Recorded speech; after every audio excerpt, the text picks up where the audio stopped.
Alec, I'm thrilled to have you here. This is going to be a lot of fun. We have a million questions about politics, about acting, about all kinds of things that you may or may not want to talk about. But before we go there, I have to ask you about what you're doing later tonight, and this involves where you're staying, because Harvard is putting him up in a dorm room. But it's not just any dorm room. It's John F. Kennedy's old dorm room that's been newly renovated. So you're the first guest in the newly renovated John F. Kennedy dorm room where he wrote Profiles in Courage and did a lot of other things, who knows what else. But let me just say that there's no TV in the room. So what's someone like you do in a dorm room? Like when did you last sleep in a dorm room, and what are you going to do there?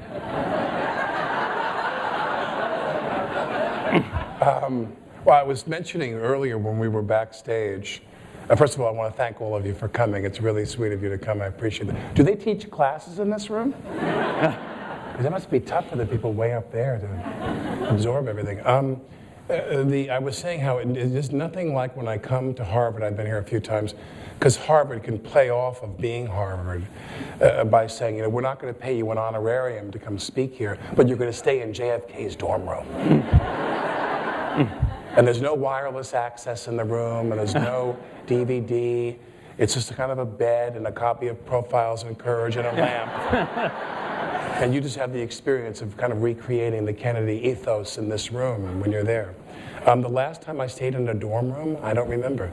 I mean, I lived in the dorm. I went to GW first in Washington and was a political science major and lived in the dorm there, and then transferred to NYU and lived in the dorm for the year and a half I went to NYU before I graduated.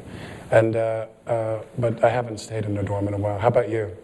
Are you staying in the dorm with me? No, I'm not staying with you. Sorry. I stayed there before it was renovated. They only give famous people that stay in the new. Did they renovate it for me? Is what you're saying? I don't know about that. I don't know. But you mentioned GW. When you went political science major, you clearly have a passion for politics. You did then, a passion for acting, obviously. So, but politics came first. Right? I went to GW to study political science. You wanted to go to law? You wanted to go to law school? Right. Did you ever want to go into politics when you were younger? Very badly. Yeah, very. So what happened? How did you end up in this wayward route to? Well, I went to I went to the acting school, and and a friend of mine encouraged me to audition, and I auditioned. And I know this sounds kind of crazy, but I went to NYU, which was more expensive to attend than GW. GW was not what it is now, 30 years later.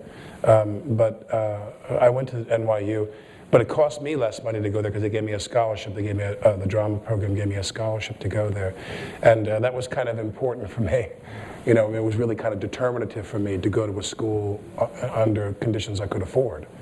I mean, today, great schools like this who have enormous endowments and can afford to bring anybody here they want to, that makes for a better campus environment for them academically. They can just comp them. They can pay for them. I mean, how many people here go to school here and they, like, what percentage they don't have to pay any of their tuition? They're on a full scholarship.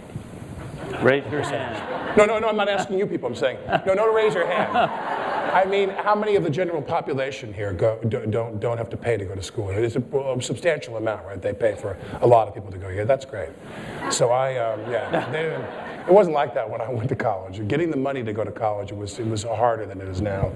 And so I went and I started working right away, and my business and I worked, and it really just became about working. It was a job. I wanted to work and earn an income and not be a burden to my parents and my family and everything. And I still had the passion for politics, which along the way in the entertainment community, different people would aid and abet that cause and plug you into different things. Norman Lear with People for the American Way, I joined that board, and he's a good example. Candidacies that you worked on. I went to the Democratic Convention in Atlanta in 1988 as a guest of the California delegation. Tom Hayden brought us as his guests. Now, this was aside from Dukakis running against, Dukakis running against Bush. It was also the famous Rob Lowe video. What I almost, Thank you, thank you. You brought it up. Thank you. I'm glad that the New York Times tracks all this stuff. Very the porn and the convention. So this was the famous Rob Lowe video episode. And we were there with Rob Lowe and all the people from the California contingency. Not in the room. No, I would know. Yeah. No. Yeah. That was the last time I was in a dorm room, was with Rob. You just refreshed my memory, thank you. But long story short is that I went there, and that was my first introduction to members of the Kennedy family on more of a kind of an intimate level. Tom had a book that came out. Ethel Kennedy had a book party at her daughter Courtney's house soon after the convention, and that launched me into working with Bobby Kennedy Jr. for what was then Hudson Riverkeeper. Then he formed the umbrella organization Waterkeeper Alliance, and I've worked with them since then. And I met Michael 6 years later on that path, the late Michael Kennedy, and he plugged me into this race where we came up here, and we drove around Massachusetts for like 4 consecutive weekends the month of October, like as we got close to the election, and Kennedy won. And I remember going to GW in '76 and joining the college Democrats there and canvassing for Carter door to door in Maryland and suburban Maryland and Virginia. So it's been tough for me because I do care a lot about politics, and I've fantasized about doing other things with my life. But I'm grateful for those organizations that allowed me, with what I do for a living, to continue to plug into these things over time. When